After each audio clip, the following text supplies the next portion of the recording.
Hi guys, तर हा मी छान असा 3-4 वर्षाच्या मुलीचा ड्रेस मागवलेला आहे आणि खूप सुंदर हा ड्रेस आलेला आहे मल्टी कलर मध्ये।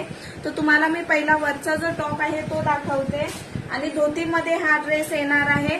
तर हा बघा अशा प्रकारे हा ड्रेस आहे। इकडे बघा त्याला पाइपिंग आहे आणि इकडे छान अशी लेस लावलेली आहे। पूर्ण ह्याला थ्रेड वर्क आहे आणि टिकली आहे।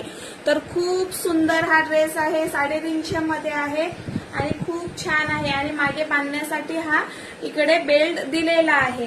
त्यानंतर बघा त्याचा जो पायजमा आहे ना तो अशा प्रकारे धोतीमध्ये येणार आहे। तर क्वालिटी याची खूप छान आहे, तुम्ही जवळून बघत असतील तो खूप छान आहे आणि त्याचा बॉटम जो आहे तो बघा अशा प्रकारे आहे। वरच्या टॉपचा जो फॅब्रिक आहे ना तो बॉटमला आहे। तर खूप सुंदर हा ड्रेस आलेला आहे आणि हा बघा हा त्याचा दुपट्टा आहे। तर अशा प्रकारे तुम्ही मुलींना वेअर करू शकतात। तर खूप छान आहे, इथे अशा प्रकारे हा पॅच दिलेला आहे। तर हा जो ड्रेस आहे ना हा जर तुम्हाला पाहिजे असेल ना तर सगळ्यात अगोदर माझ्या चॅनलला सबस्क्राईब करा आणि फॉलो करा।